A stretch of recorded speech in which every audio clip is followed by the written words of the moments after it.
Hi, everybody. Welcome to today's edition of Gotta Pop. This is a sequel to a show I did, I guess, about a month or so ago, right, Dave? I In think which, yeah, I think it was something like that. something It like doesn't matter that. because I don't know when you are listening to this or, when you might have heard the other one. But in the other show, my guest Dave Legates and I talked about the music of Daryl Hall and John Oates. And let me officially welcome Dave to the show. Dave, welcome again to Gotta Pop. Always a pleasure. Thanks, buddy, for having me as usual. Oh, I appreciate you being here. I had so much fun talking with you in that previous show, in which we covered Daryl Hall and John Oates have been around now for well over 50 years. And in that show, we covered the music that they recorded and released in the 1970s. So that that was a full, like over an hour show there. And we knew we needed to do a sequel touching upon their I guess in a lot of ways you could, I don't want to even say arguably, like commercially, the 1980s was their most successful decade in terms of sales and the amount of hits that they had. And we're going to kind of dive right into that with the albums they released then. And the first one that they released in the 1980s was in the year 1980. And that was actually the first album that I owned by Daryl Hall and John Oates. That Wow. was Voices. Uh-huh. And is Voices a favorite of yours, Dave? Absolutely. How could Voices not be a favorite of any Hall and Oates fan, really? I know. I love Yeah. it so much. I I remember. mean, Go ahead. no, I mean it's if you think about what is going on here, first of all, is that the first 8 years of Daryl Hall and John Oates' career is rather mediocre. I mean, Yeah. the glass is half empty, okay, definitely half empty. And they're about to lose their second record company. I mean, Yeah. they're about to get cut again. And they got to come up with some hits, but Voices doesn't fail them. I mean, No, it doesn't. that's a big part of it. And so the key thing here is that what's amazing about it all is that first of all, they took over production themselves. That was a And very key you know, factor. it was very key. It was like one of those, goes back to She's Gone. If it's up to it's up to me, what will be? And it was up to Yeah. them because they had to take this by the hands themselves because they were, nobody understood them. And they said, well, if No. we can't do it, nobody can. And Exactly. and the thing is too is that, if you consider, what a gamble this record was in other ways. They're releasing this album. If you've looked at the dates, the middle of 1980. It's the Hmm. summer of 1980 that they released this. And quite honestly, there is a smorgasbord of 1980 music. Okay, Oh yeah. that is got 1980 was a rich year for music. It And I really mean, was. yeah. And I mean, you've got albums out by the Stones, Bob Seger. You got pop record, Boz Scaggs has got an album out. The country crossovers, Kenny Rogers, Dolly. You got Eddie Rabbit. You got people like that who got out. Yeah, A Jackson new Brown and such. Jackson Brown, a newcomer named Christopher Cross, is Yes. tearing up the charts. And they go ahead and release this album in the middle of 1980, right in the middle of this mess, and really hoping for a good result. And well, things started slow, but they went. Yeah, and they What's did start what's slow. what's your favorite? Well, I think we should really kind of start off, and I don't know if it's a favorite of yours, but the first song is "How Does It Feel to Be Back?" Yes, and that is the first song that I knew from the album because that was, unless I'm wrong, that was the first single released from the Mm-hmm. album. Mm-hmm. And I remember now that was a big year for me because that was the year that I started high school. And Ah, I remember the song coming out, like you said, in the middle of the summer, and it was yep. still on radio, even though it wasn't one of the biggest hits from the album. It was still getting airplay, at least in my area, like when I was Yes. starting school in September, Yeah. and I was loving it. And I guess talked my parents into letting me buy this album. Um, I think actually I didn't get it just yet until like maybe there was one more hit off of it. Then I was able to Okay. do it because I was a kid. I didn't have a job then. I Yeah. kind of had to beg Yeah. for that kind of stuff. But Yeah. I Yeah. instantly loved "How Does It Feel to Be Back," and I thought it was the coolest thing. And it's a John Oates sung song, and Mm-hmm. at that point, like I said, I had not owned any of their albums, and I just knew the hits that got played on the radio, and I believe all of those at that point were sung mostly by Daryl, but of course John had sung on some too, doing Mm, the harmonies or co-lead vocals with Daryl. But I instantly fell in love with "How Does It Feel to Be Back." When hmm. I got the album, I just loved it. I still love it. I don't know if it's hard for me to ever say someone has a best album, because you fall in love with different albums, Right, different right, songs, and they right. you associate them with different time periods in your Periods life. of your life, right? Yeah. And I Yeah. think for me, though, because this was the first album that I owned by them, the first music that I fell in love with by them, it will always probably be my personal favorite Hall and Oates album. I kind of suspect it's one of their favorites for sure too. And I mean, and how does it feel to be back? This is the start of my senior year, that I can recall, and it's a gamble, but it goes number 30. But number 30 in that landscape is like a 20 or 15 and other times, Yeah. I think. Now, Yeah. this is the quintessential John song. I Hmm. think it's the defining John song. If I mean, I don't think it's his best song, but I No, think I it's don't either. his, yeah, but I think it's his real defining song that it's the most associated with him. And the thing about it is that he really needs to get a base hit with this song, because I have a feeling that if this song bombs completely, we don't hear the rest of this album. Okay, Yeah. because if you I think you're consider right.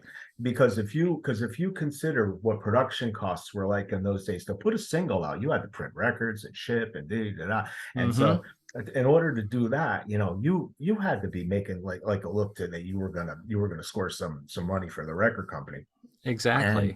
and to go 30, I think everybody was optimistic after that this, okay, this is not a bad, this, we're off to a good start somehow. Hmm. And John, and you know what I mean, it's definitely a quality song. It's a simple song, but I really like it. I always will. I think it's one of those songs that's truly defining of him, and gets this album off on a good foundation.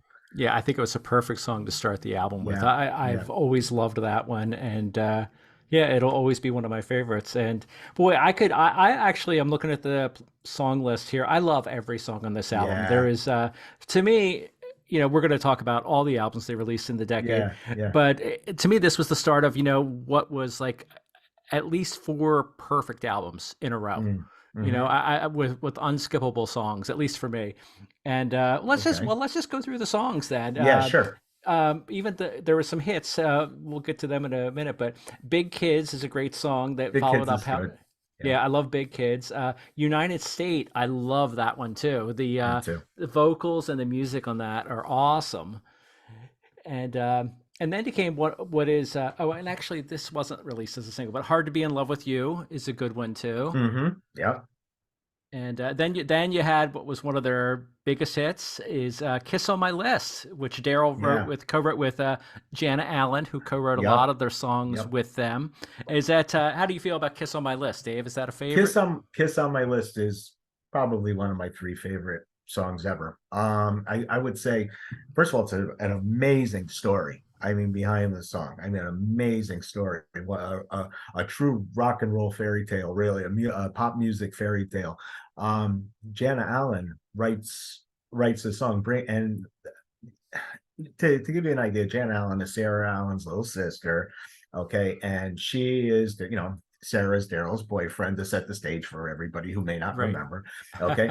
And Jana is hanging around with everybody, and she wants to start a musical career of her own, and they're encouraging her to write songs and what have you. They don't know if she's going to be a performer or anything, but she has a good ear for radio. And she writes "Kiss on My List" and shows it to Daryl. And Daryl says, "Well, I'll help you make a demo." Okay. And she goes, "Okay." So they make the demo of "Kiss on My List." He helps her with the whatever little production they need to have done to make a demo. And he leaves the tape in the studio, and because they were going to make copies of it. And so then the next day, or whatever day, a couple of days after, everybody reconvenes in the studio except for Daryl, who doesn't get up before noon, by the way. and so they're all in there, and somebody puts in the tape of "Kiss on My List." And so Daryl wanders in the early part of the afternoon and says, "Why aren't we doing this?" Right? And he says, "Oh, it's Janet's demo. We're just gonna make copies for it, whatever." Right? John says, "I already got a background vocal ready to go for this." Right? Oh, He's that's like, awesome. I right? never I So never knew this story, so this is fun yeah, for me. yeah. They're like, he's like, "What? No, no." He goes, "She's gonna pass that around the record companies." And whoever, I think it was Neil Kiernan or one of them was in the studio, said, "Nah, man, this is all an old song." He goes, "You're doing this, right?" He goes, No, that's "We got so to." so And the cool. amazing thing is that the demo is the song mostly. What you hear is mostly the demo. Okay. Wow. Yeah, they I just put did in, wow. yeah, they just put in other stuff with it. But Jan Allen was working as a uh, uh receptionist, and within, you know, let me put it to you this way: a year from that date, she was not a receptionist anymore. And She did I'll pretty leave. well off of She that, I did, think. she did pretty well. Obviously it's a bittersweet story with Jan Allen, but Yeah. it turned into one of the 10 most played songs of all time. And ironically, they the song was released after probably the most played song of all time, and that is "You Lost That Love and Feeling." Yeah, which Yeah, is the boy, seventh, such the yeah, seventh track. such Yeah, a great song. Yeah. it is, and it was smart. Okay, there was a smart release because by releasing that second, they were able to put it out to radio and say, "This is what we want to be. This is kind of Hmm. what we're like." Okay. And I think people then said, "Yeah, you know what? I get it in a way." Okay. And it introduced, obviously the Righteous Brothers to a whole set of people who had never heard of them. But, Exactly. the fact is that it also introduced the sound of what Hall and Oates, I think they kind of wanted to be more like. Hmm. And that, I think that was it was a brilliant second song to come out even before it gets on my list. Yeah, I agree with you. And for me, I think that I was not real familiar with the original by the Righteous Brothers at that point. I Uh-huh. probably heard it on Well, an we were oldie. kids, We were yeah, kids, we yeah, were kids. and even then there wasn't so much. We're talking 1980. Yeah. I don't think there was much even in terms of like oldie stations at that point. No, If no. you heard a song like that, it was probably in a TV show, like even Happy Days wouldn't have covered that period, Right, right. And what but was because it an was a oldie sick. then? I mean, it Yeah, was, 1980. What was really an oldie? Rock and roll was only 12 years old. I mean, yeah, yeah, it's true. or 22 years old. Yeah, And so what was really old then? You weren't really exactly. sure. Yeah, so And I fell in love with the version on Voices, and and then when I started hearing the other one, I'm like, I don't think I like the Righteous Brothers version as much. Now over time, I yeah, grew to love yeah. that too, Of course, yeah. but yeah, I mean their cover of that is great, and it was really we talked about this in the other show. Generally, they haven't done a lot of covers on their albums. I mean, some acts do it every album.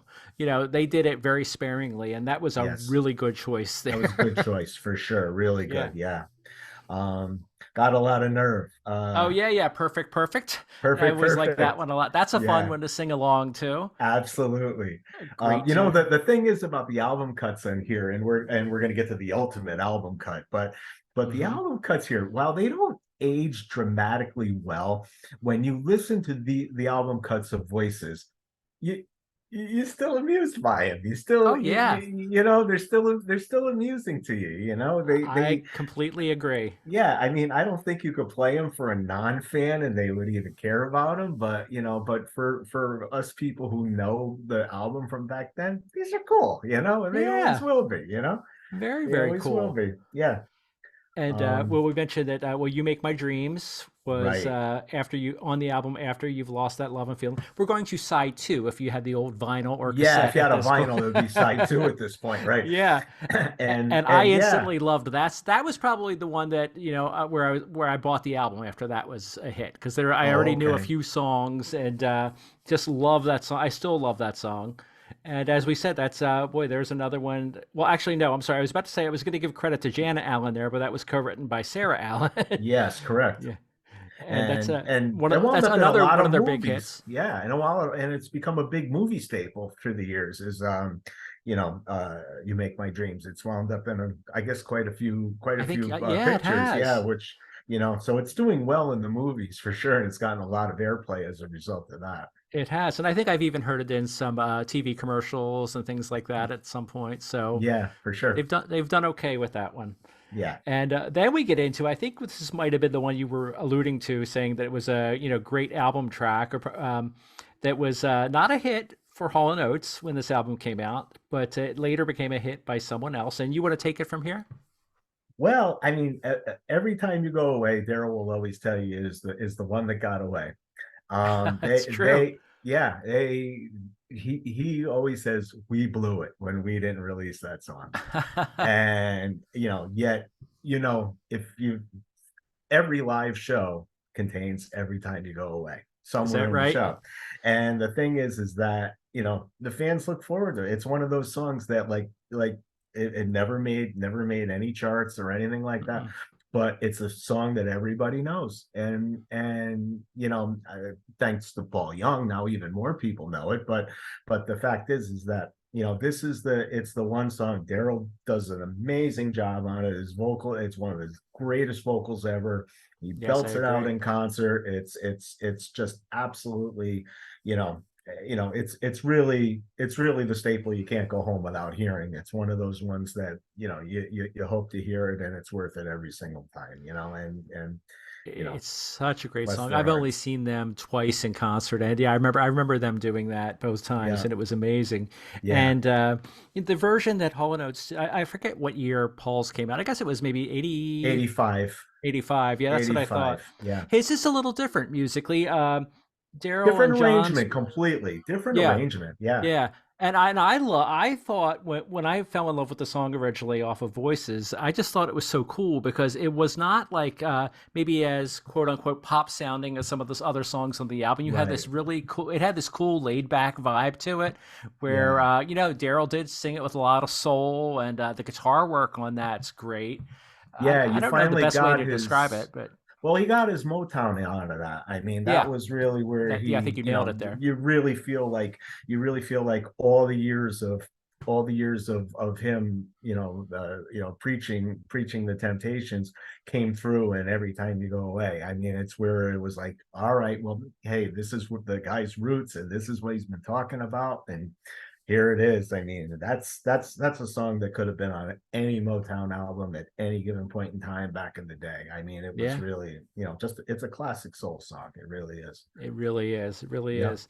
I wonder how it would have been for them if they had released it as a single then. Yeah, I don't know. It was a little bit longer. It was a little over 5 minutes long. So I 40 don't know. something years later, we're only left to speculate. I mean, that's just, Exactly. Exactly. yeah, yeah, Now the next song, for a long time, I would say this was my least favorite song on the album, yeah, and that is a John Oates song called "Africa," and yeah. it's a little unusual, as is. I don't know. Sometimes John's stuff is a little different sounding, and which is fine. You His want to hear his different late things throughout yeah an album. his late B-side song is always interesting, isn't it? Like Yeah. yeah, it always is. Yeah. And this was about him being jealous of his fiance, who was a model, Right. going to Africa for photo shoots and getting a little upset with the lions and tigers, let's just say. And yeah, and we'll leave It's it. a fun song. It's a fun song, to say It is. the least. It's a fun song. And you and I have talked about number 11 a few times, Yes, where we have. Daryl and John's tribute to serial killers. Did he do WAP, which Diddy Doo is Wop. I hear the voices. yeah, is an outrageously good song, and It it's is. It is. really And I love the. I can't remember if we talked about this in the previous show. Probably not. But just some of the lines in there. There's even uh, references to other acts like the Beatles are mentioned in there, right? yeah. Each serial killer's love of those bands was That's really right. what it is. Yeah. Yeah, Yeah. because Exactly. Charlie Manson liked the Charlie Manson. Beatles. Yeah, was Right. a Beatles guy, and Son of Sam liked Rich Girl, which he said was making him snap.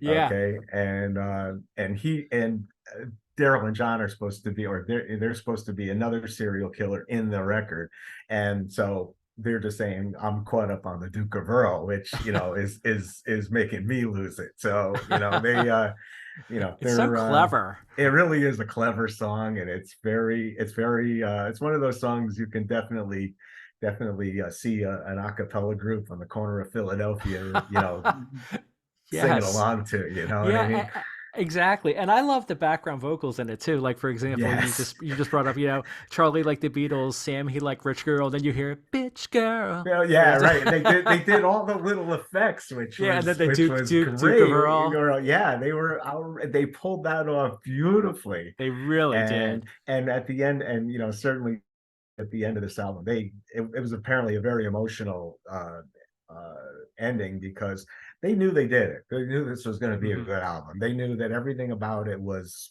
what they wanted it to be. And and once it was all said and done and the songs began to become hits and everything, it was like, now we're on our way. I mean, we got an Yeah, idea now of what we want to do. And and we hit this one out of the park for sure. they really um did.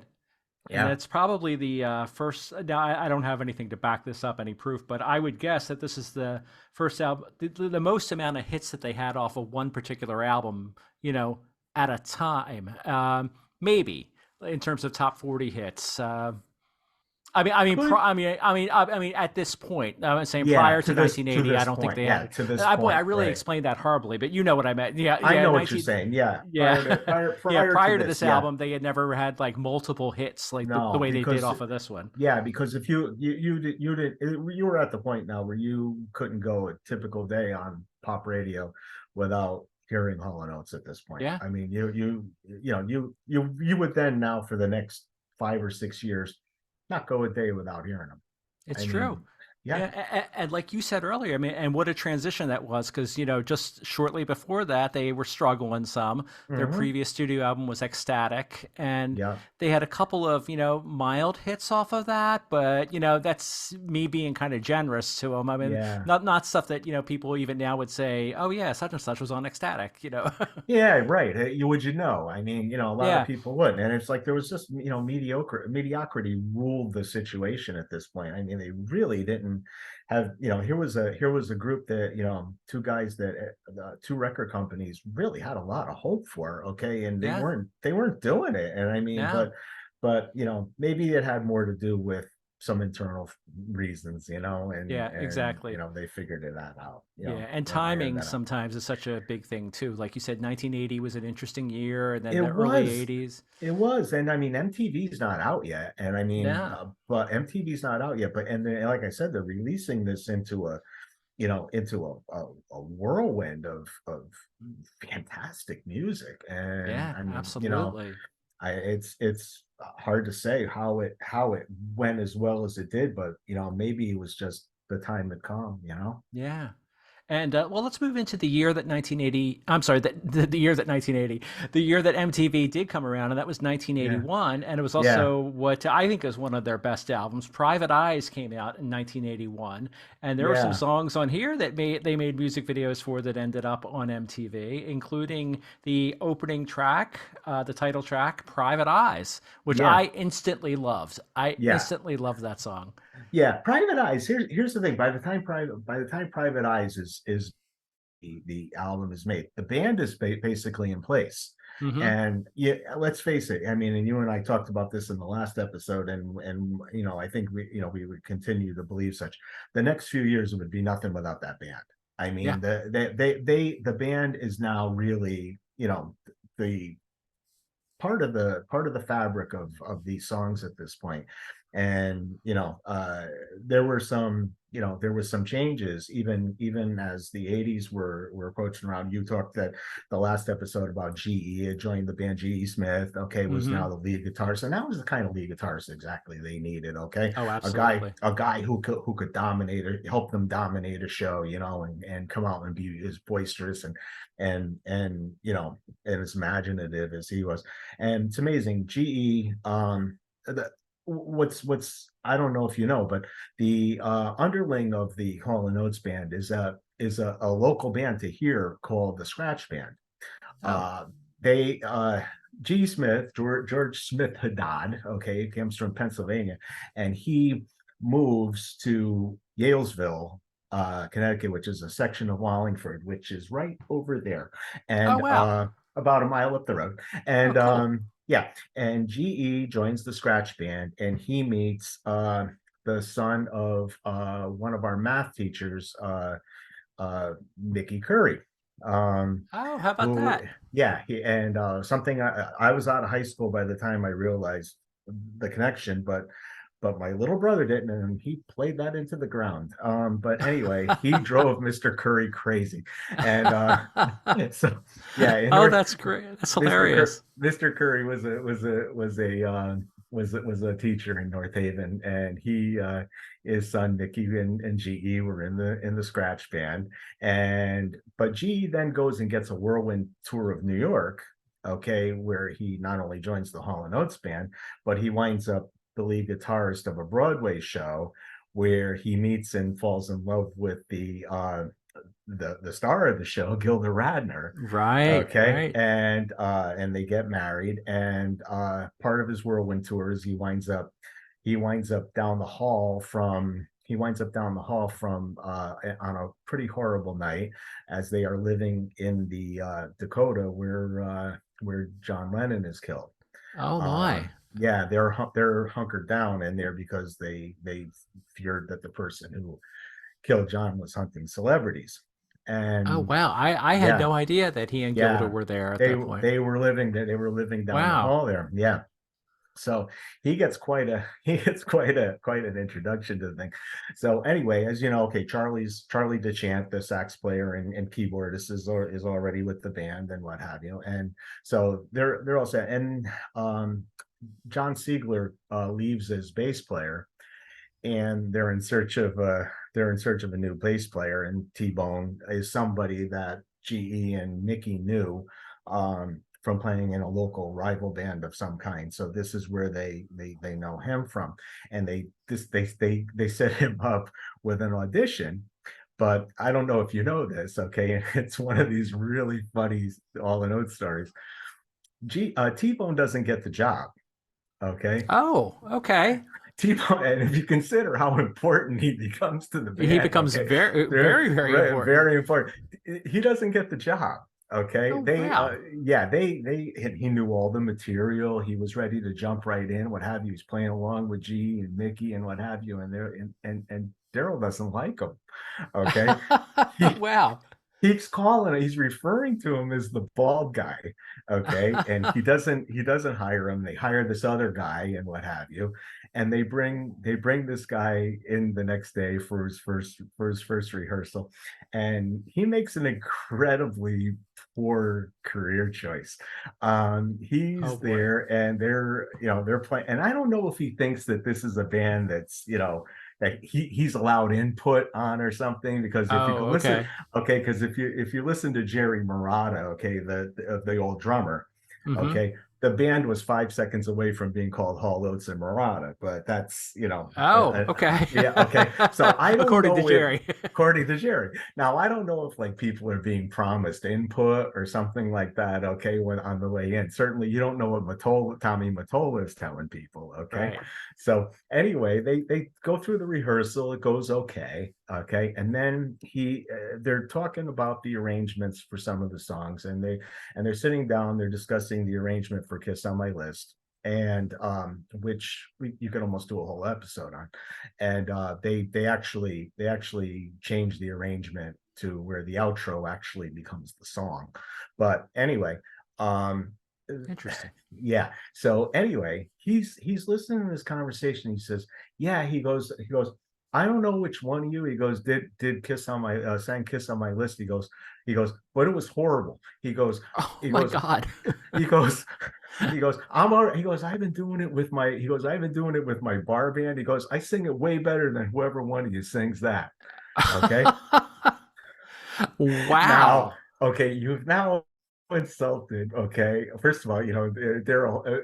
If you know Daryl Hall, the world of Hall and Oates is not a democracy. Okay, This is true. right. And second, okay, you've insulted probably one of the 10 best soul singers of all time. Okay, Wow. so anyway, Derek, I guess you're gonna hurt a pin drop, okay, as this goes down. Okay, you've now taken his signature song away from him for the moment, okay. Wow. And I guess Daryl looked up at Tommy and said, "Get the ball, guy." And so, That's hilarious. And so then the next thing you know, I guess I don't know if it went very mafia or the hand on the shoulder thing, like out the door. Wow. Yeah. So this guy made a rather poor career choice, and I don't know who he is, but I wonder how much I more don't he know who worked he after is, that. but yeah, but T-Bone was with the band the next day. So Wow. Well, yeah, let me ask you about this let's because I think I've seen sure. some conflicting things on this. Now, did T Bone play on the bulk of Private Eyes? Because I saw that John Siegler was still listed Was as still playing with on the it. band. He played on the tour. Oh, okay, okay. He Yeah, played because I on the heard that tour. in the music video for Private Eyes, you saw T Bone, but Right. because Siegler, I guess, was already gone at that point. Song was already made. Yeah. And T-Bone, that was T-Bone's third day on the job. And Get out of town, really? when they shot the Private Eyes video, Oh, wow. and they said, well, what does he do? And he was just stand there and look interesting. And that And he was did it. and he did it. It worked out good.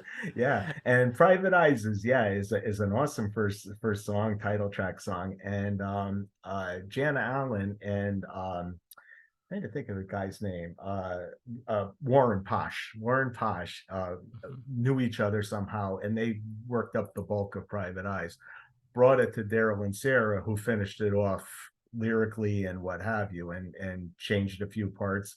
And it's like Daryl called it a family song. He said they all worked on it together, and it was the first time they had all that the three of them had worked on a song together and finished it up. So And they and did a they heck did of a a great job. job. Yeah, yeah. And yeah, it's such a great, and that's another one too where they picked a perfect song to open the album with, not just because it was the title track, but it's just this great fun song, and it Yeah, kind of sets the tone for what's about to follow. And there's and speaking of good things, the next song is called "Looking for a Good for a good Sign." It was sign. written and sung by Daryl. I like Yep. that one quite a bit.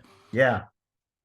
And then came, well, a song that I learned today was one of the most sampled songs ever, and that is I Can't Go for That, No Can Do, which was Has written made by them their Sarah most Allen money. Hall and Yeah. Daryl and John. Yeah. Yeah, it's such a And great song. it is. And yeah, I mean, and what I love is that, Daryl has changed the arrangement on this many times through the years, but honestly, the vocal harmony of it is one of his five best. I mean, Yeah, I agree. he really, he really had it together with this now. It's like this is where he kind of really hits his peak as a writer and a singer. I think this is where, the zenith has been reached on that, and yeah, and it becomes number one. Like, again, Yeah. they now, well, they actually, I think they Paradise go number one too. I'm not sure.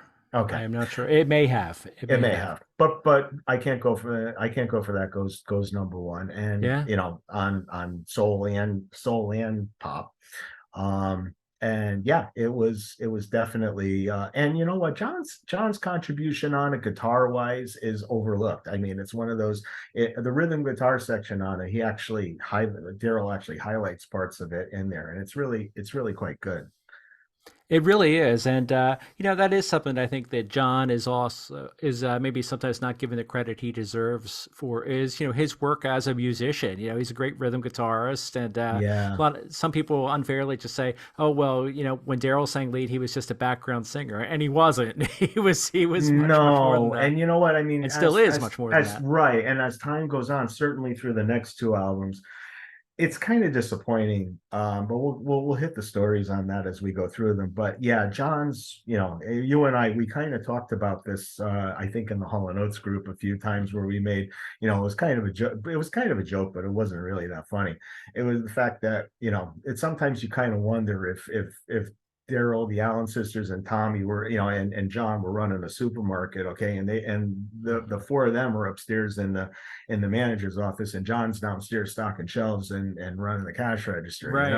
Yeah. and but as time goes on, I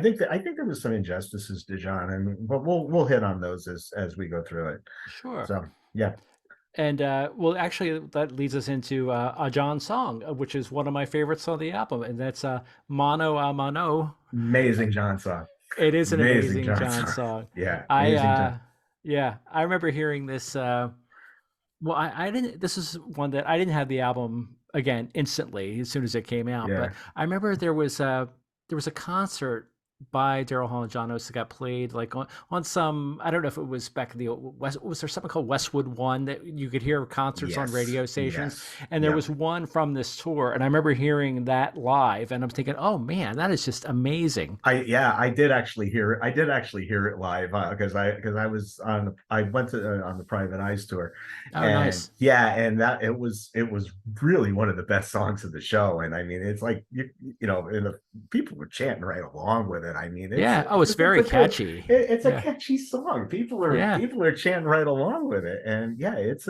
And a it's nice a message really with no more plus. fighting and Right, good, yeah, good positive song for sure. And I mean, certainly something that people could latch on to today if they ever dug back a little bit. yeah, absolutely. And next came what was another single. It might have been the last single released from the album. I'm not sure about that, but it's one of my favorites is "Did It in a Minute." There was a cool My video for this one on MTV too. I It remember was, liking. yeah, there was a live video, and Yeah, yeah, and honestly, it's my favorite song on the album. I mean, it's a great track. yeah, it really is. It's another Janet Allen song. And it's definitely always been my favorite of Private Eyes for sure. Nice, nice. Yeah, Yeah, and that ended side one, and that's boy, yeah, those five songs that we just mentioned, an amazing lineup of songs for that side of the record. And then you move on to side two, and it starts with another great track called "Head Above Water," which yep. is I think that could have been another single. That's another great catchy song. Yeah, I agree. I mean, they the good side to this is that really there was no shortage of things they could pick from. I mean, Yeah, there was a lot, they could have went anywhere with the album cuts, choosing them as singles, and probably had some level of success with each one of them, yeah, Yeah.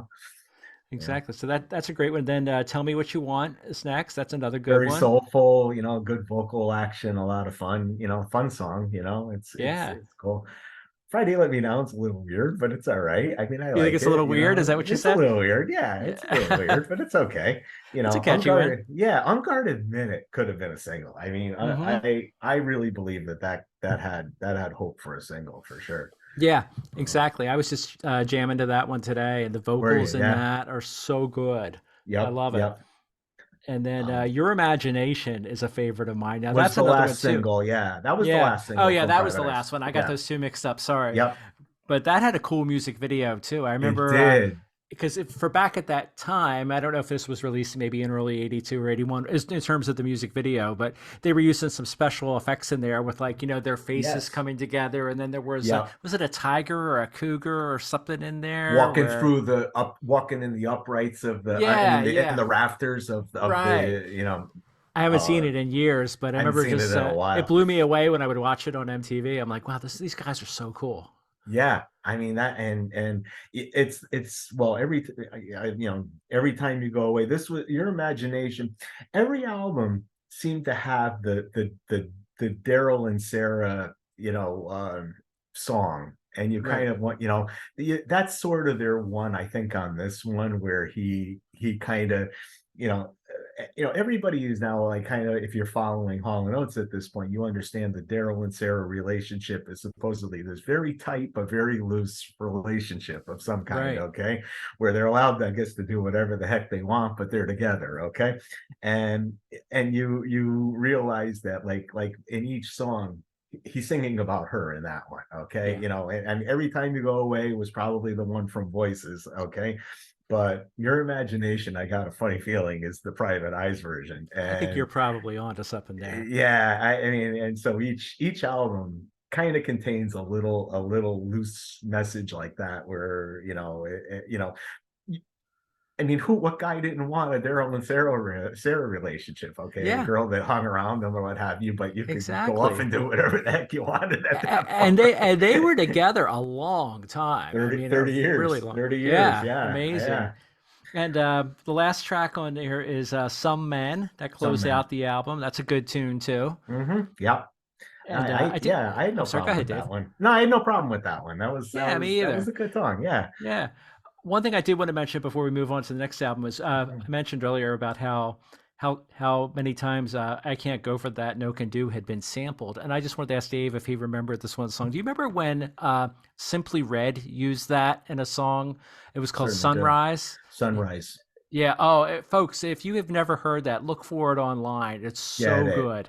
Play it. Yeah. Yeah. I mean, first of all, Nick Hucknall is as one of the really great soul singers He is. of that era. I mean, he has an amazing voice, and I mean, and yeah, he not only cuts a good over track to that, but having "I Can't Go for That" as the under track to it It's makes it fantastic. it's a classic that doesn't get any airplay anymore, and it's kind of sad No, that it doesn't. it doesn't. And oh, just a little plug for Simply Red too. I can't remember the name of it right now, but they did put out a new album earlier this year, and it's Yes, got some yes. really good songs on it. Does it? Some Yeah. very good songs on Okay. it. Yeah, I Yeah, I encourage saw people that to there check was that a out. new album of theirs out. Yeah, which is great. And most of his band is still together, I think, Yeah, I think which is so. good. Yeah, you lost one guy. I think one of them passed away, but the rest of them I think are still together, which is great. Yeah, a good solid band. Yeah. And we will move on now to the next Yep. eight. Now, this was amazing. This is an amazing time period because we've talked about two albums. The first one was released in 1980. The next one was Yep. 1981. And now let's Yep. move on to 1982. 1980. And Right. granted, they And toured in between these albums in too. between yeah, and they cut Private Eyes. I don't know if you know the time period. They cut Private Eyes in about 5 weeks. Get out of, Okay. I I didn't know mean, that. yeah, they cut the whole album in like 5 weeks. Wow. They blew through that album as far as the time they took to make it. It's And amazing. it's amazing, right? That it Yeah. was not only done, but I guess they realized from voices that they knew what they were doing, and Yeah, they put it exactly. together. Exactly. And I think they used, like you said, they produced those two albums. And then on Private Eyes and on this one, they had a co producer. I don't know much about him, but Neil Kernan, I guess, Neil co Kernan, produced it yeah. with them. Yep. And H2O, of course, that's a play on, H2O, hydrogen and water. Yeah. But this ended up being commercially their most successful album with. Well, their biggest single ever, which was the song that opened the album, and that was Maneater, which was written by Daryl, John, and Sarah Allen again. And oh, what a great song. Everybody loves this song. Yeah. And this is where I don't know, but John brings Maneater to the table. Okay. hmm That's his song. He came up Yeah. with that song. Yeah, Okay. I know. I know. And you know what? I don't know that people knew that. And I think that, like, if it was one of those things where people knew some things, John post this era a little bit might have gotten a little bit more respect. I don't know, might have gotten a little bit more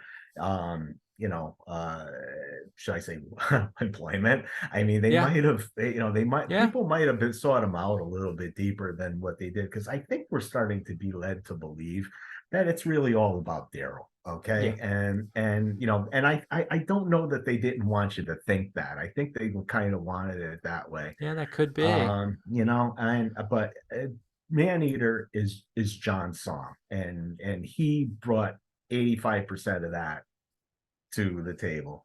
Whatever happens from there, I don't know. But I Yeah. mean, as far as everything I've ever heard about Maneater is that's John's song. And Yeah, I've he heard made that too. And I yeah. kind of wonder if they ever tried doing it in the studio, maybe with him on lead vocals. I kind of wonder what it would have been like at that point, I've heard him do it on lead, and I've heard him do it lead in his own shows and what Oh, have you. yeah. Yeah, videos of them and stuff, and he does it quite well. So I'm sure he does. yeah, he does It, it it, quite well. it's such a great song, and I would think that that's one that even like the most casual of Hall and Oates fans or music listeners out there would know that one. I Right, know, like right.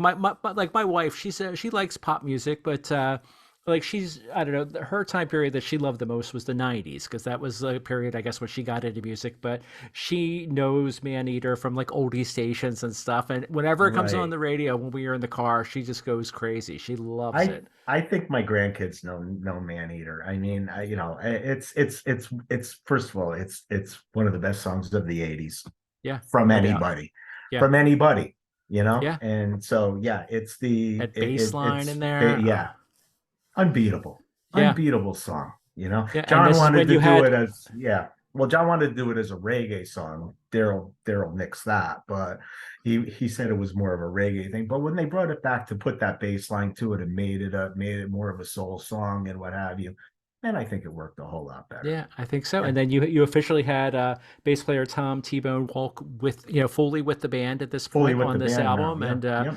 that's him on that bass, and he just sounds amazing. And the first of many good songs in here. This is one of my favorites too by them, and the whole album is I think it's amazing. And the next song was I love this one, "Crime Pays." That's a fun one. Prime Pays wound up locally in New Haven as the theme song to a political show.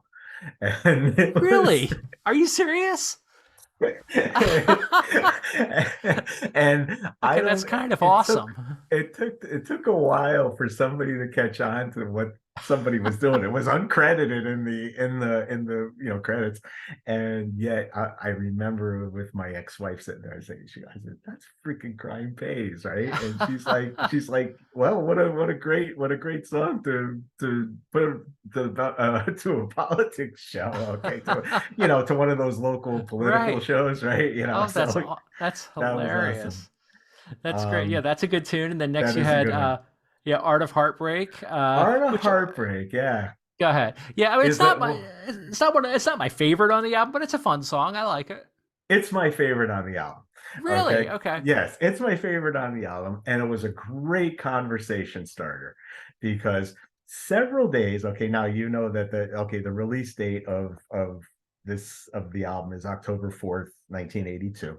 Hmm. We all have heard Maneater over and over and over again Oh by yeah. now, but within a few days of this release date, Art of Heartbreak gets played as an album cut on WPLR in New Haven. Now, if you to kind of preface WPLR, it's the local rock authority, Okay. okay, where it's the classic rock universe for people who are in their late 50s and living in their mother's basement, okay? And that's kind of how it is. And but anyway, they play pretty much the same 55 songs every day, Hmm. and have since 1980. It's not a place where new ideas take hold very well. And so if you We have some hear some, stations like that around here too. yeah, I can imagine everybody does. Yeah. So if something new is on PLR, okay, they take notice. So anyway, Art of Heartbreak is starting to get played like I guess every day. And I mean, I'm in my one of the subway shops I'm working in with my buddy Marty, and I'm sitting off to the side, and I hear Art of Heartbreak on there, and I'm like, Marty, yeah, that's all in Oates, right, on PLR. And he's like, no, really, right? And I took out my cassette. I've been playing it to death, okay, and Oh, and nice. we put it on.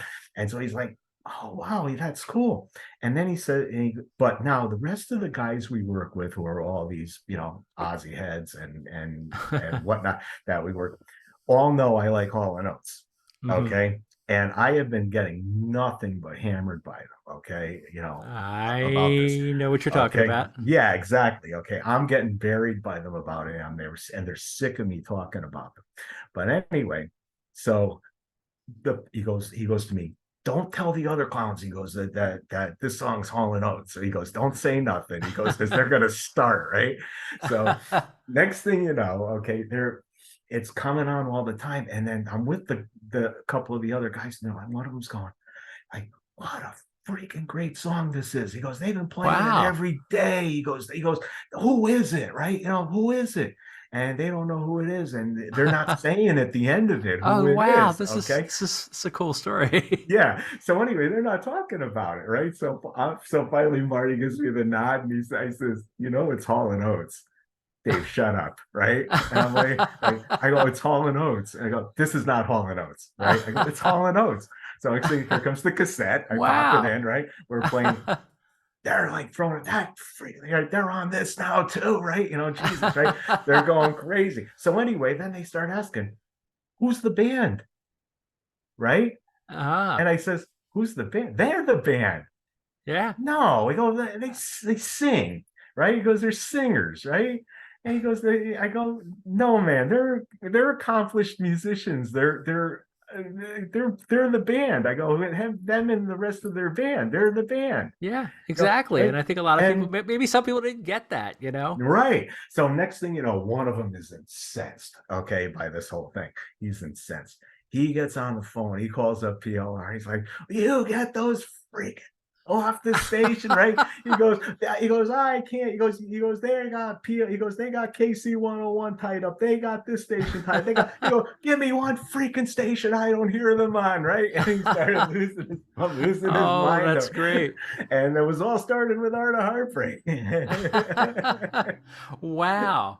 Now, Yeah, I'm just curious, was that a B-side of a single? I'm wondering if maybe it was a deal where, it sometimes was a stations will do that. it was a B-side of a single, and I think that's it. That could be how it got played Right. because everybody had Maneater, so maybe it was the B-side of Maneater. I'm not Yeah, sure, maybe. but But it it was is a great song. I it said it is a was good like thing. not my favorite on here, but that's only because there's so many good songs on here. I still love the True, song. true, true. Yeah, and that, that Um, that's a cool story, man. Those guys, yeah, one of those guys are secretly jamming to it now, and they're not telling beats anybody. beats me, but PLR moved from New Haven to Milford. Okay, it didn't take long. All they had to do was put the 55 songs on a thumb drive, and they were in a closet, but they still play them every day. So there they are. Now, the next song after Art of Heartbreak was a big hit, and that's One on Yeah, One, which is one of the oh, I remember when it came out, just thinking it was one of the coolest ballads that was getting airplay on radio stations, and the music in that, the keyboards, and Daryl's voice just he sings it with so much passion. It's such a great song. yeah.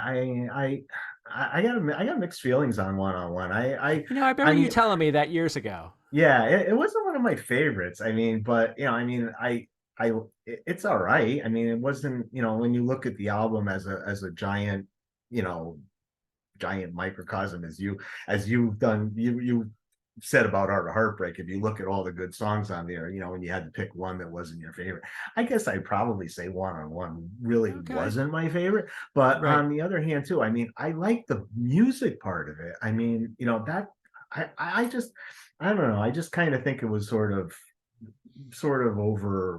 overdone on the vocal. I just I kind of gotcha. think that, yeah, I think it was I think the Daryl vocal was over one. The backgrounds are fabulous. Oh yeah.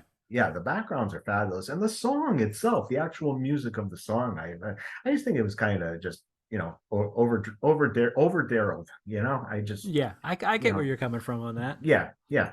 So And the next, so well, that was the end of side one. Oh, I'm sorry. No, I apologize. And side one ended with, oh, I actually like this one a lot. Open All I did Night. I too. think I did too. that's a cool song. And I think that's the Daryl and Sarah song of this one. I kind Yeah. of think, yeah, and yeah, If you it don't was have the the album, folks, you might not know it, but you got to check that song you got to out. check that song out, and it's the song.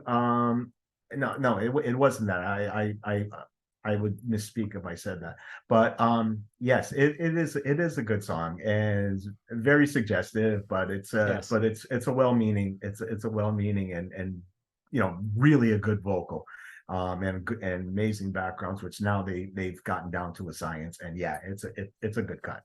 It really is. And I still can never see a store advertising that they're open all night or anything like that without thinking of this song, Now thinking even though about it again, it right? means different things. Yeah. Sure it does. Yep, sure it Yeah. does. But that is side one. And then side two started with a cover that I'm still not sure if I might have heard the original once. And it's a song called Family Man, which was another hit off for them from this album. And how do you like that one?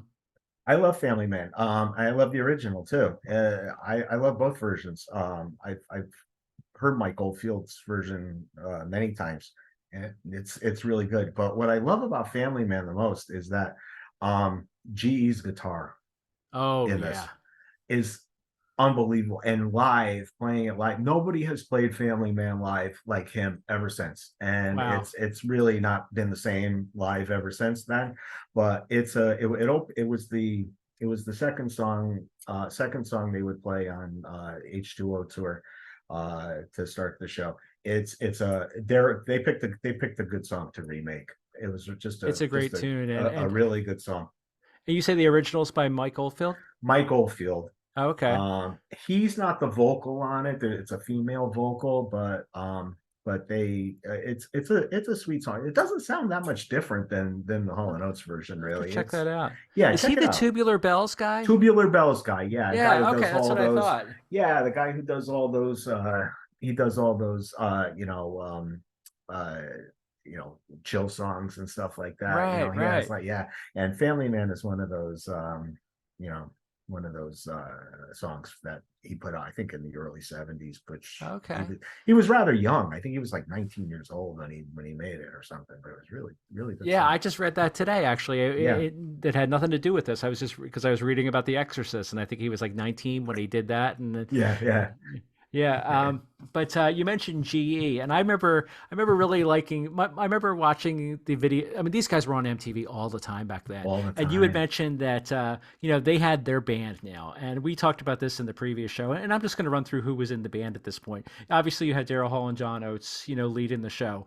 You had GE Smith on lead guitars, Tom T-Bone Walk on bass, Mickey Curry, who you mentioned being the son of a teacher at that school, Yep, yep, and yep. then Charlie Mr. Casual DeChant on Yep. saxophone, Still around. and Yep. yeah, still around, and just such an amazing band. And they were prominently featured in the music videos. And I remember in Family Man, I got a kick out of G.E. Smith, my friends and I did, because he would make these interesting little smirks on his face. They would cut to him, and he just seemed like Never spoke much, didn't sing never spoke on too much, but he just much. seemed like Yeah. this really cool character. I remember even seeing Yeah. him back in the David Bowie fashion video Yes, and thinking, yes. this guy just seems cool. He's kind of, I Yeah. don't know, he's in a way seemed like a little nerdy, but still cool.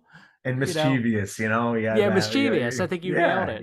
yeah. Yeah, I but mean, I liked like he that. was up to something, like Yes, he always had exactly. that look on his face like he was up to Yeah. something. And He's I'm just cool. going to give a quick plug too for an album of his that I remember in the mid 80s. I found a solo album of his. I don't think it was put out, I think it was on a real small label. It was called In the World. Have you ever heard Okay. that? No, I haven't, but he talked about it in a long interview segment I saw on YouTube where he talked about it extensively. And yeah, I've always been meaning to hear it because Yeah. he plugged it quite Oh, well. okay. I remember mid 80s, I found it. Do you remember Woolworth's department store? Sure. We had a I found it Woolco, in same I thing. found the cassette in a bargain rack there for 50 Get cents. Yeah, out. and I What a loved it like bargain. crazy. And I went and bought a second copy of it because I had another two quarters around because I was afraid I was going to wear out the one. The And first one, right? it's a fun album. Check it Is out, folks. it? I I think it's gotta on check it out for Spotify sure. now. Yeah. Okay, But cool. yeah, so let's move on to the next song, which you and I have talked about before. And I have always thought this should have been released as a single. It might have been released in some other It was in countries. Canada, released in Okay, a Canada. few other countries, yeah, but it was released in Canada for sure. And that is Italian Girls, Girls, a a John Oates song. John classic, It is a John. It's one a of my top John five favorite John classic. songs, I think. It's a John classic. That is, and he even said you sent me the YouTube video of him doing it live with Yeah. the on request and what have you. And then when he did when he said he finished the second verse, he said, "That's it, my life was complete." He said, he says, Exactly. yeah, he said, my life was complete after I finished that verse. He goes, I didn't want to do anything else after that. He goes, I was done. Now, to me, this was another missed opportunity. I could have seen if they made a good music video for that song, where I'm not ever saying, let's show gratuitous shots of females or anything like that in a music video, but just having like pictures of like Sophia Loren because she's mentioned in the song and There others. was so much hope for this song. I mean, Yeah, there I was think it just could so have much, been a you huge know. hit. Love Mhm. it. There was so much hope for this song. There was so much hope for the possibilities of what could have been done with it. Yeah, for Yeah. sure. It's Yep. always been a fan favorite. I always hear people rave about it. Yep. Classic song. And then you move on from there to Guessing Games. That's another Guessing one too. games. It's a good song. It is a good one. Nice, catchy Yeah. song. And this is one of my favorite songs is Delayed Reaction. Delayed Reaction is really, just full of great soulful vocals and Yeah. what have you. I think it was maybe maybe the song that probably should have maybe got released too, Yeah, you know. I agree. Yeah, that it's soulful vocals, great rock and beat to it. That's one I like to listen. I have it on one of my workout lists, so I'm like just walking on the treadmill. I turn up the speed a little bit. I'm like, it's just this great beat throughout it.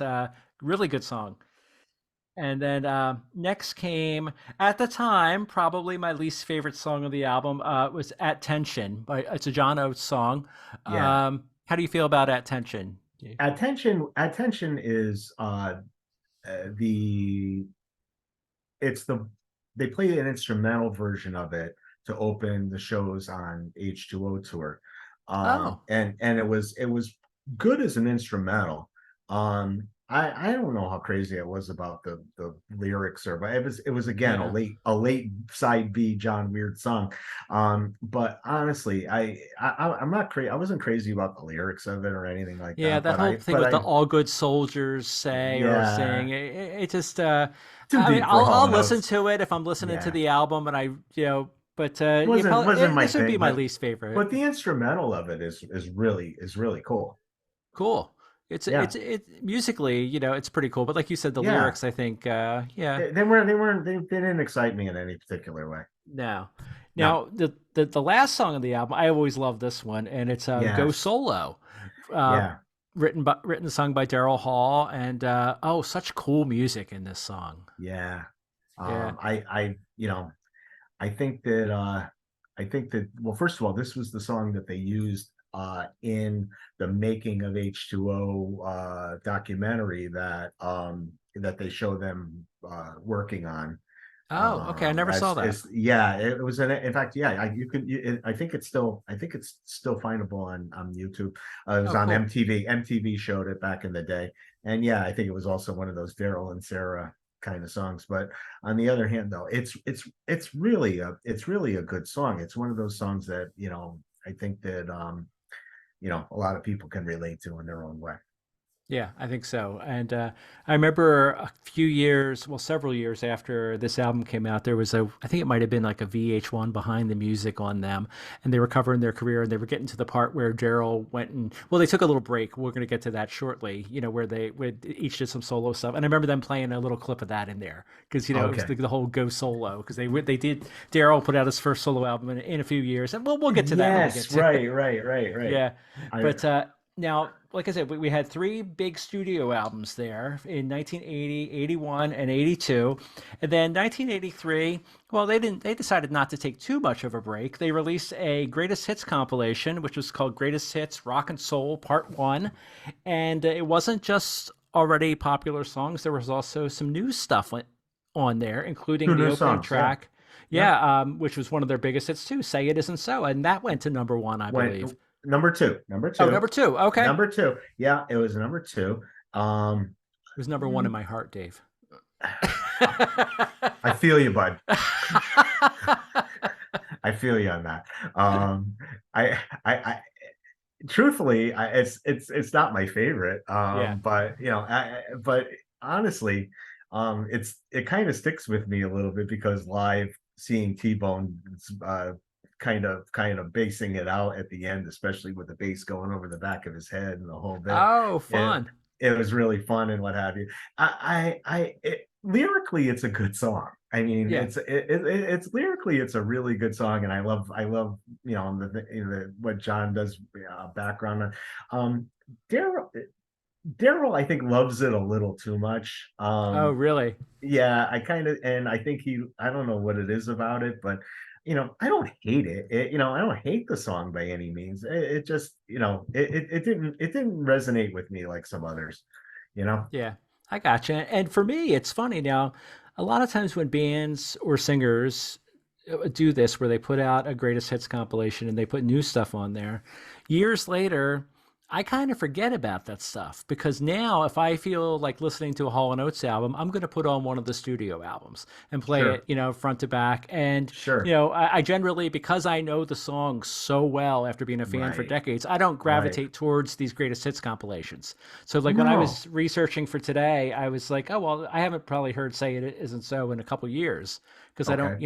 I don't put on this album that Right, much. right. True. Yeah. I mean, Yeah. they're each of the compilation, the previously released versions, they're all the radio versions of the song, except for the live "Wait for Me" at the end. Hmm.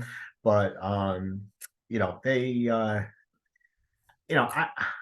what can I say? I mean, I don't know that I would rather put this on or just go put a one of their albums on, like you said. I Hmm. would, I Yeah. just feel like I would rather do that. But I love Adult Education. I I was mean, going to ask you that's how you like that. That yeah, was I the other love new Adult song recorded for Education. this album. It was my favorite of the album for sure. I mean, if I had to pick between the two songs, certainly Adult Education was to me Yeah, I think I finishing the prefer that song one there. too. Yeah, yeah. And you mentioned the live "Wait for Me." Now, this was "Wait for Me" was originally on the Ecstatic album, Yeah. and And I didn't hear Ecstatic for years later. I first discovered "Wait for Me" by this from this live version because I had the cassette tape of the Rock and Soul album, and I just love it. We talked about this in the other show too. It's Daryl is just he just goes off the charts with his vocals in this. He sounds amazing. it's a great version. The live "Wait for Me" actually made me fall in love with "Wait for Me." I mean, that was not the studio version. The studio version Yeah, doesn't really work for me as well as the live yeah, version it's does. And I okay. it's Yeah, okay, but yeah. I love the live version of "Wait for Me" really made "Wait for Me" stick with me long term. Yeah, it's a good one, and it's a good compilation. I mean, you got It is. 12 tracks, and I think there was an additional one that was put out with a couple more tracks, like they added on "Family Man" and "You've Lost That Love and Feeling" on a later release. But Right, yeah, good right. compilation if you're looking for a compilation album to listen to. And next came the year 1984, and they did not rest on their laurels. There, they put out for what this is. Again, I can't rank things, but I love Big Bam Boom. Big Bam Boom came out in '84. Maybe in some ways it wasn't considered as big as the previous ones, but still it was a multi-platinum selling album. But Yeah. I love Big Bam Boom. Well, the hype to Big Bam Boom ahead of it was just over. I mean, by then it was probably the most anticipated album of the 80s, Yeah. at that period of time. I have a love-hate relationship with Big Bam Boom on a couple levels. I was a Oh little yeah. little late to the Big Bam Boom party at first because I was living downtown in New Haven, didn't have any money, and it was a rarity that I didn't have a Hall and Oates album the day it came out. So I was a little mad, but so I had to get over that aspect of it. Right. But but nonetheless, they say that the end of this Hall and Oates era can be foreseen in Big Bam Boom, and I I kind can of see that. really, yeah, and I was a little like I didn't see how. I mean, I think as fans we think this is going to go on forever this way, where Hmm. we just kind of think, album tour, for the rest of our lives this way, Right. but Of course. right. But the ironic thing about Big Bam Boom, in my opinion, is that the best songs of Big Bam Boom are the ones that are released as singles, and the rest to me kind of garbage. Oh wow. Yeah, I I think bet that my favorite of those is probably your least favorite. But let's go ahead. okay, but anyway, yeah. I mean, the singles on here are the best songs of the album, and I mean, not only are they out of touch, I think they're out of stuff at this point. I think they're running out of material, Hmm. and you can kind of sense it with this album. Okay, but the songs that are released are fantastic. The singles of this album are fantastic, and they were worth, every one of them was worth waiting for. But Oh yeah, yeah, absolutely. but Yeah, And the I mean, first one of those. I'm sorry. Go ahead, Dave. no, go Please ahead. finish that. This is exactly what I wanted you to go into. So go for it. Well, I was going to say the first of those singles was, well, sort of the opening track. The opening track is a short number called "Dance on Your Knees," but then that's very short, and it segues right into "Out of Touch," which Yep, yep. and in the music video for that was kind of crazy. Do you remember It's like crazy. It's fun with the Daryl and John drum were and inside of a the drum side of or the drum. I that? mean, yeah, Yeah, come on, that's iconic. I mean, yeah, I know. that And you heard the "Dance on Your Knees" playing in dance that, on and your then it knees went playing into in the background, John yeah. jumping on the thing with the Yeah. Oh, drum and it whatnot. was I crazy. It mean, was so come much on. fun. I mean, you see Yeah. that John is about 2'6" in it. You can tell that he's bouncing around on the thing, and yeah, it's and then they get steamrolled by it in the end, which is Yeah. that's a classic. It is a classic music Yeah, video. It's a fun yep, song, and it was yep. such a big hit. And then that was followed up by, well, another, to me, one of my favorite music videos of theirs, and then one of my favorite singles too from this era. It was "Method of Modern Love," and Method of Modern everyone knows Love, that for yeah. the spelling in it. The Yes, and Method or whatever. the walking on the clouds and the whole bit that they're Yeah. Oh, doing. it was so much, Yeah, and that was where all the band members were so much fun where to all the watch band in that members were too. floating around up there and doing Yeah. whatever. And what do you call it? My daughter, my daughter's name is Emmeline, and Yes. We call her Emmy. And she comes to me one day, and the song was out, and she says to me, she goes, Dad, she goes, you hear the Hall and Oates song that they sing to me? And she was about four, 3 or 4 at the time, right? Ah. I go, Emmy, the song that Hall and Oates sing to you. I go, what are you talking about? She goes, Dad. She goes, Meth, right? She's like, I'm like, okay, M, right? Meth, so she thinks that they're singing the song to her. So, so that became kind of a family favorite. Oh, that's cute, man. That's Yeah, really cute. yeah. I love that. Even now she's 41, and it's still kind of a story. So Oh, that's really cool. I love that. yeah, I yeah. remember like one time watching that. The video was on MTV all the time. I remember one of my uncles and his wife, my aunt, were over visiting, and I had that on MTV.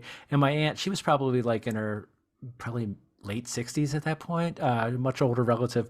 And she saw it and she's like, oh my God, that man is the most beautiful man I've ever seen in my life. She was like crushing on Daryl Hall in this video. Ah, She's like, if I was a young that's girl again, I would go funny. after him.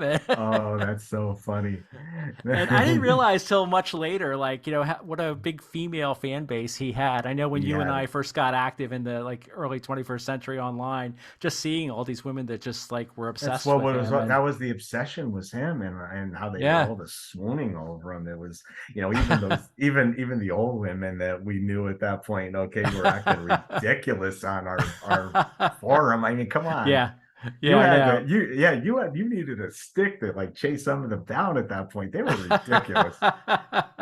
But all right, well, let's go into some of the. Well, you like you said, you really don't like a lot of the non-hits on here, but I'll just run through what they were. "Bank on Your Love" was another one written by Daryl and John with Sarah Allen. Another one after that came what was. I believe it was released as a single. Some things are better left unsaid. Some things are better left unsaid. I Yeah, think only went number 30.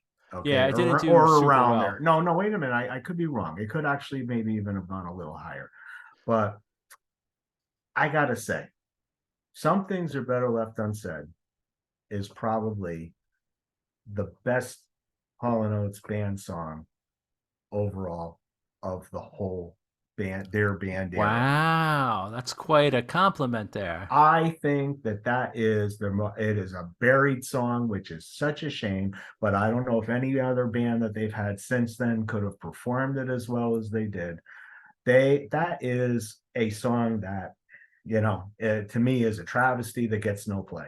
Mm-hmm. It's one of those. It is a it was, and sadly it was the last real single they released as a band. With the band With that band, that lineup. with that band with that lineup. Um, I think that you could see in that song how good they've all become at that point. Mm-hmm. And Daryl's lead on it is amazing. The background vocals on it are tremendous. G's guitar, and he lends a vocal to it, which is incredible. You could see where Bone is becoming the glue to the band at Oh that point. yeah. Yeah, His and playing on that is his so playing so on good. that is amazing, Yeah. and Charlie's lending a vocal to it as well, and is on synth, and you know what, to me it just it's just, you know, really their iconic band song at that point, and I Yeah. really think that it's a failure that it's never played or heard much today at all, and it deserves to be. It does. And I didn't know that about Charlie and GE singing on that track. You say Yeah, that they they well sing lead a couple? Charlie used Charlie. No, they don't sing lead, but Oh, okay. Charlie usually lent the vocal to most songs, but GE did, Right. and you can actually see, you know, on the Big Band Boom tour, it's a little weird because you're looking over and saying, why has GE got a mic set up? And but you know, but you find out later that he's lending a vocal to Some Things Are Better Left Unsaid, Right. and when they would do it live, it was just an amazing song, and you know, And I just felt bad that it just got buried the way it did. yeah, me too. I mean, I always liked it a lot, and I thought it should have been a more popular song than it was. And yeah, I did know that Charlie sang background, but I never really dawned on me till right now that you're right. GE, you never he didn't sing. Never sang, Yeah. never sang. Wow. Yeah, I so never. I mean, I loved his work in there, but it's funny. It's sort of like you don't see that. Usually, if someone has a guitar in front of them, they're singing background or something. somewhere right along the way they're Yeah, not. GE never yeah. sang. Yeah, Wow. Sort of like yep. the bass player for Huey Lewis and the News. He was one of the few that didn't sing background. Background, right? Yeah. Every and they have fabulous backgrounds. Yeah, Oh yeah, absolutely. yeah. So yeah, that's an awesome, awesome song. And then the next one, going through the motions. That one I disliked for a little while. I think just because at the beginning of the commotion, I thought it was a little grating. This is like me at 18 thinking that, but it's grown on me over time. And you're Okay, making if the audio listeners don't realize Dave's making a face right now. it's Yeah. garbage. I mean, it's it's garbage. What do you call it? I mean, what do you call it? But nonetheless, I mean, Cold, Dark, and Yesterday. John's playing on words. I mean, you know, it's all right. I mean, I'm Yeah. not a favorite of mine. I mean, it's again a B-side John. You know, John kind of, you know, Yeah. fun to play with song, I suppose. All American Girl is possibly the biggest bunch of Hall and Oates garbage I have ever heard from them. And see, I And nailed it because I was going to say before that my favorite on the album is probably the one that you hated the most. I love All American Girl. Daryl and John, if you're listening, any All American Girls that are out there, including my wife, I love All American Girl. Yeah, it's got some corny stuff going on in it, especially towards the end when you hear Daryl talking to a woman. It's like, stupidest hey, freaking are you song. sold? Are you All American? Yeah. Stupidest song ever. I love the Stupidest she song knows ever. in the background, Yeah, the repeated she knows. All right, so garbage. next time we hang out, I'm not going to make you listen We to won't that. put that. Please don't make me. You can't make me listen to that song. I Please don't make. love All American Yeah, Girl. Okay, and then let's move on to a song hopefully you like more, and that is Possession Obsession. It's the love final. Possession Yeah, Obsession. Possession Love it. Obsession is a cool song. Love That was Possession Obsession. and that was one that John had the lead vocals on that, and it was released as a Yep. single. It got some play on MTV for a while. I think it was Yep. maybe more of a hit on MTV than radio, but I Probably. don't Yeah. know. He was the cab driver, and Yes, yeah, and you saw the live. guys there Yep. in And the they're video. and live. It's so cool because at the end of it, at least on the first leg of Big Band, well, I saw them on two legs of it, the whole band works their way to the front of the stage, including Mickey, and Oh, they go to the front and finish the song in a cappella, oh, all like nice. just like bunched up on each other, and Okay, with the that's micro really and these. cool. It's really really I cool, want to look for and videos of that. yeah, I gotta find that somewhere because that'll bring back a heck of a memory. But yeah, that Oh, was very, very great. cool. But and speaking of John, though, I mean, it's like again, Out of Touch is his song. Hmm. Okay, Yeah, he wrote Out of Touch. Okay, yeah, and I forgot that too. and and you know what, it's the thing that I think it's again, you know, a crime that really we're led to believe this is all, you know, this is all Daryl's doing, and John's kind of there for a ride, you know what I mean, you Yeah, know, kind of fun. John wrote two of the best songs of the 1980s. Okay, two of the very biggest songs of the 1980s totally gets forgotten. yeah, Okay, it's that true. this is him, you know, and Yeah. it's really quite sad, really quite And sad. John, well, we'll touch upon this. Well, actually, we can. Well, I just want to say one last thing about this album. Then we're going to move Sure. into. Then they had a little bit of a break after this one, but I wanted to plug one thing. There are editions of the album out there that have some bonus tracks on it, and I highly recommend for people who like the "Dance on Your Knees" to seek out the 12-inch version of "Dance on Your Yes, Knees." It yes, really yes. jams. It does. It It's does. got it's just this great repeated beats throughout it, and it's a Club lot of mix. fun. It was, yeah, Yeah, it it's was the club mix. Yeah, club mix, which was incredible. yeah. Yeah, I mean, It's it was really good. shortened down to less than a minute on the album, but it runs probably a good 8 or 9 minutes, I think, on the club mix. And most of those But club mixes are available on Spotify and other places now. I know they have a there you go. compilation with them, but then there's some that are tacked on to, special editions of the albums. But Right, yeah, right. check that one out. And Yep. then they did when they went after this, and they certainly didn't break up, but they started working on some solo things. Like Daryl in 1986 released Three Hearts and the Happy Ending Machine, Hmm. and Hmm. I think which I think is one of his best solo albums. Again, Yeah, I mean, he's it's if you're looking for, you know, I think a lot of fans thought that when they got it, I think they thought they were going to hear Hall and Oates, and they mm-hmm. didn't. No, And I think that that's where the giant disconnect comes with a lot of people, I is think you're that, right. because we were all, everybody was all led to believe all the years that John was, a fifth wheel kind of thing.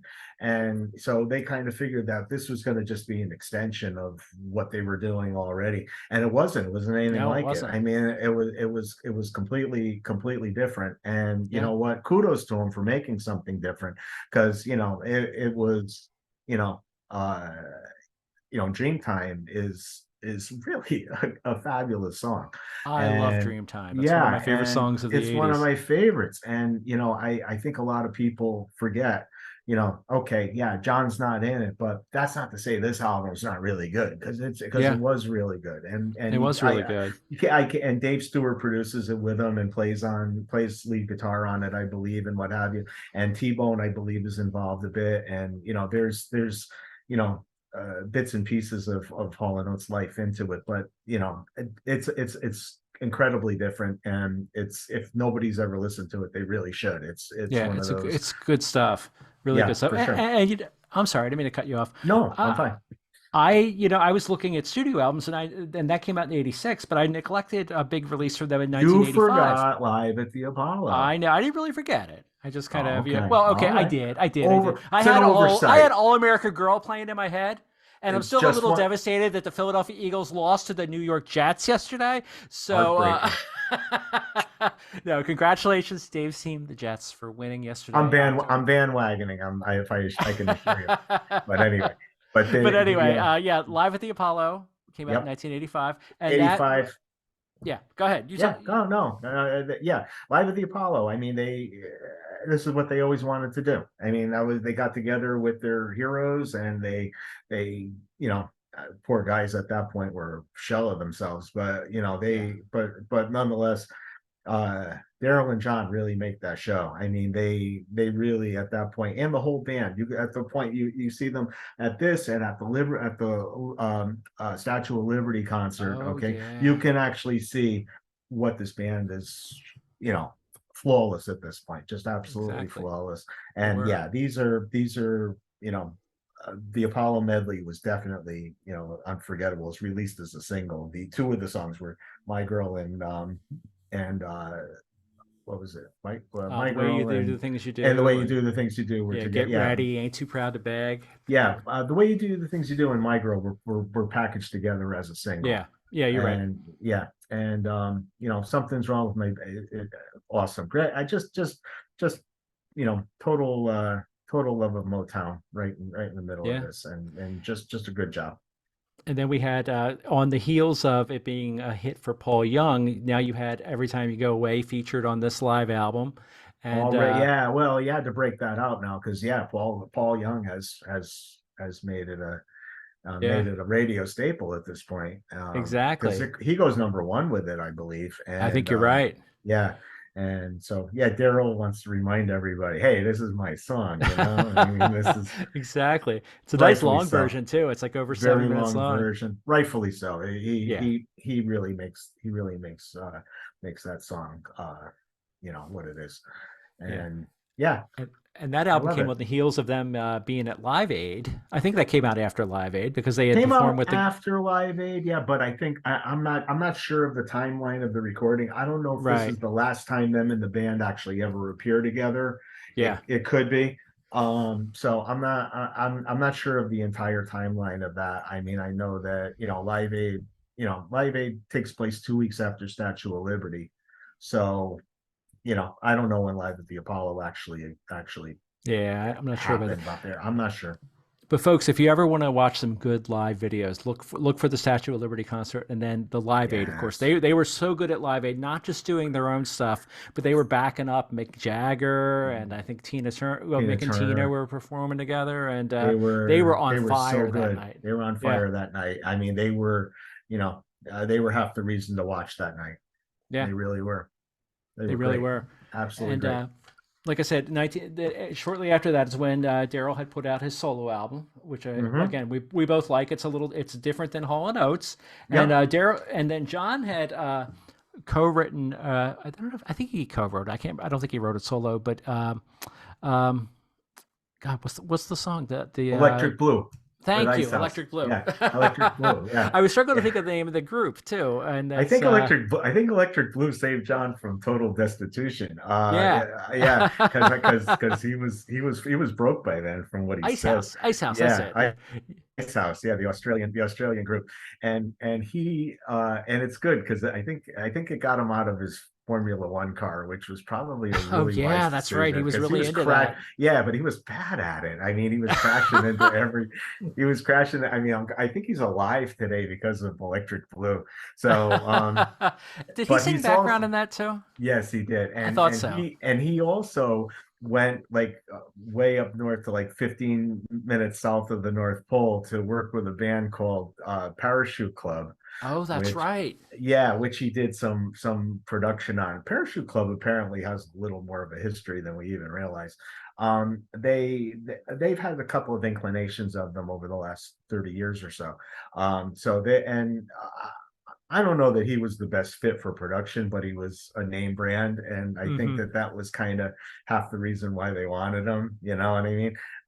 They weren't his kind of. I mean, not that I don't think John Oates could make any band better. He could, but but on the other hand, though, I think that they weren't exactly the best fit for each other. Right. Yeah, But I'm not sure if I've ever heard any of that there music. was Yeah, I one remember there was a single hit. released, yeah, Yeah. and it was a pseudo hit. Certainly in Canada, it was. I don't think ever in the States, but like I elaborated before ad nauseum, I think that if John had gotten a little better publicity, during the good years, I kind of think when the downtime came, it would have been a little kinder to him, as Yeah. far as Yeah, I what bet was you're right. available for him to do, you know. So that's end a rant on that one. Yeah, that's okay. I Yeah. wanted to ask you because I'm not sure if I really know the story on this. Now, when they, started doing these solo things, do you remember if it was ever like put out there like we are done working together, or if it was more pretty No, much? I didn't think no, so. no, Yeah, nobody. There was never like official breakup announcement or anything. yeah. But the band went off and did their own things. That's I what I mean, was going to bring yeah, up everybody next. went off. Yeah, everybody went off and the RCA years were coming to an end. Yes, that's right.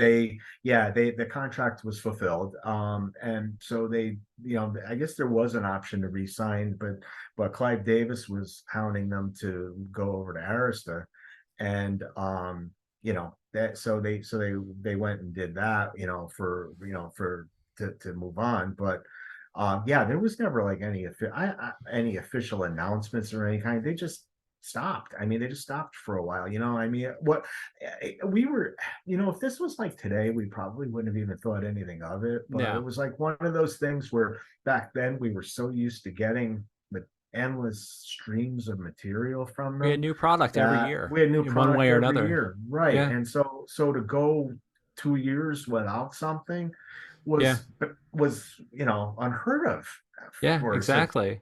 point, and we didn't think that would ever happen, ever. No, and exactly. And then when they did come back, like you said, it was on the previously they had been with RCA, Hmm. and then they went into Arista and they released one of my least favorite album titles by them was "Ooh Yeah," Yeah, and so that came out, and while it was still a platinum selling, I think it might even been multi-platinum. It was their least successful sales wise of the '80s compared to the other ones, and it started with a song called and personally it's one of my least favorite albums by them. It's one that I don't return to a whole lot, but it's got some good tunes understandable. on it. And what do you think of the opening track, Dave? Downtown Life. That was one of the singles released. It was one of the singles released, didn't get enough airplay. I mean, I think it could have probably been promoted a little bit better. I don't think, that was one of the problems with Arista for some reason. I mean, which was weird because, if they we were always under the belief that if Clive Davis loved you, he pushed your work. Mhm. But he didn't push this. I mean, he didn't really push this. And I don't know what the gig was with this whole with this whole album, really. I mean, it's there's good songs on it, really good songs on it, but I don't get how singles were decided on for this one. I don't, I mean, why they didn't get the push they did, because Downtown Life was a really cool song, and it probably should have got more airplay than it did, and but I kind of think that there was a part of it. Oh yeah, that for lack of any other way to explain it, I think the music world had moved on from them a little bit. I think you Um, might be on to something big there. they so much was going on. Hair metal was out, Mm-hmm. I mean, everybody, the landscape of the music world was changing. Even MTV started to flip over. The original five VJs were gone. I mean, Yeah. everybody was, the people who were head over heels for them, it kind of become old news, and I Yeah. sort of think that that was the case with them at that point too. And it's not that like nobody had any interest in them. I just think that it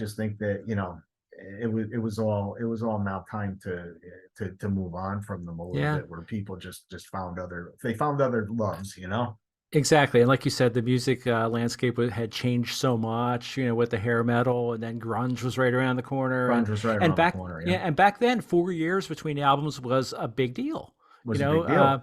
And now it's nothing, No, but today we wouldn't have thought anything of it, no, but not at back all. then that was the equivalent to disappearing. I mean, as far as anybody was concerned, they had vanished, Yeah.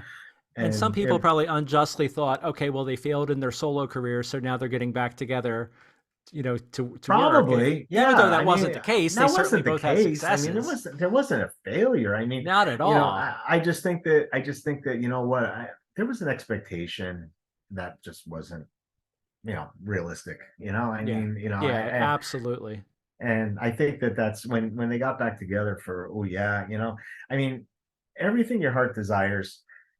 It's not my favorite song. I It's mean, me but either. it It's okay. yeah. It was the big It, hit from this album. which I don't understand. But Yeah. it's one of those songs that like I think if what they were used to, but they were used to like blowing on their arm and having it be a hit song, okay? And It's you know true. what I'm saying? Yeah. And when you release something like Everything Your Heart Says, I think they think it's going to be everybody's just going to fall head over heels for it, and they didn't. And No, that's it's just no All American Girl. no, not no. And actually, it's better than All American Girl, but that's I beside knew them. you'd say that. But anyway, but But I'm in Pieces number three is my favorite song on this album that's a by good far. song. I don't I know like why that that. wasn't a single. That should have been the Yeah. single of it. I can't even find a live version of it, and I'm sort of bent out of shape about that. But That's a yeah, good tune. that's a really good tune. I Missed Opportunity is a good song. I think Yeah. it I was like that one okay. too. It was okay. Yeah. Yeah. Um, And that was I don't know how that did like as a single. That was a single, right? it was. Yeah, it Yeah. was. Yeah, I remember Yep. hearing that on the radio pretty frequently. And Yep. the most of the other songs in here, I have only heard maybe half a dozen times, and Okay. yeah, I just have played the album that little. Okay. I played this album to death, trying to fall in love with it. I don't And hate it. I don't want to give that yeah, impression. It's yeah. I just mean, that I played it quite extensively. And really wanted to love it more than I probably do. But um, you know, I'm not I'm not saying I disliked any of the songs on here because I really liked a few of them. Keep Pushing Love is a good song. Hmm. Rocket to God, nah, is all right. Rockability is a nice song. Yeah, I was going to mention I do like that one. That was Yeah, one that I remember playing frequently. yeah, and I remember that uh John broke it out. John broke it out on the Change of Seasons tour that he sang it, Oh, um, nice. which was kind of nice to hear. Like there is a live Ooh Yeah uh concert that's floating around on YouTube Oh, if you ever okay. want. Still no version of I'm in Pieces on it, which I don't get, but whatever. But yeah, there is an actual concert where you can hear these songs, some of these Oh, songs very live. cool. So yeah, and if anybody's ever interested in that, it is searchable if live shows are your thing. And T-Bone gets a production credit on here. I mean, he's actually now the leader of the band, because the band has kind of moved on and he came back. Yeah, And I was going to bring that up, thinking that I don't even think of that. I'm sorry. yeah, Go I ahead, don't Dave. even think Charlie's on it. I don't No, even and I'm looking at the credits here. It was actually Mark Rivera, who is known yeah. working with Billy Joel for Oh, well really? decades now. Okay. Yeah, Okay. yeah. Okay. I think Billy. He Huh. started with Billy on the Innocent Man album, and I think he Huh. still works with him. Good to And know. Never knew yeah, that. Great. he's a great bass player. I'm sorry, sax player. He might play bass Yeah. on the side. I don't know, Who knows? but uh, but yeah, the rest of the band had moved on, and I remember thinking at one point, I'm like, is that why I don't like this album as much? Did it change? Did their sound change that much? I don't But know but that it's that. Yeah, I I don't mean, think it's that. I maybe, think it was just a maybe. I different don't time, know. and Yeah, yeah, I mean, it was it. I don't know if we had moved on a little bit, but I mean, they were always our go-to band. I mean, yeah, I absolutely, don't. I mean, you just didn't get the warm and fuzzies from this that you got from some yeah. of the others. Okay, and yeah, and you could see where it's a not a commercial success for sure. No. You know. And whenever I have listened to it, I can play it from start to finish, and it's not like I'm in a rush to like hit the stop button. It's still good music. It's just like you said, Yeah. it didn't connect. I didn't connect with it the way I Yeah. did with some of the earlier Because albums. Talking All Night is silly. I mean, it's a silly song. I mean, Yeah. it's the All American Girl of this album, I think. But I don't know. Yeah, you just don't get that. You just don't get that extra little thump in your heart over this album. It Exactly, just exactly. Yeah, not isn't a there. bad album by any means, but Not a not bad album. when you compare it especially to the other albums that came out in the 80s, it's kind of you know, maybe pales a little bit in comparison to them. In comparison for sure. And Yeah. the time away, I don't know if it did them any good or not. Yeah. It's hard to say. Yeah. It's hard to say. And certainly they still continue to put out some good music. The albums came less and less, frequently after this, but Well, when we do the 90s, we're only going to have two albums to talk about, so that'll be a I much know. shorter We should show. just But do the post 80s show, because yeah, for there's not sure. two from the 90s, and then what one studio Two, album in the one, 21st two, century. yeah, Yeah. two of them, right? The two studio albums, really. Yeah.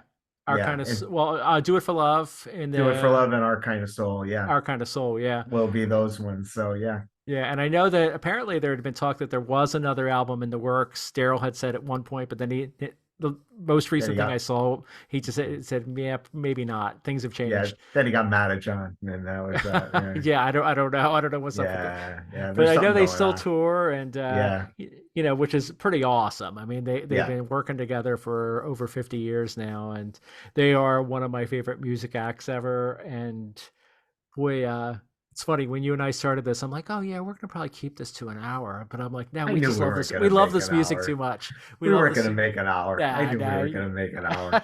My wife said I'll see you in 2 hours, so we're even gonna beat that. So that's good.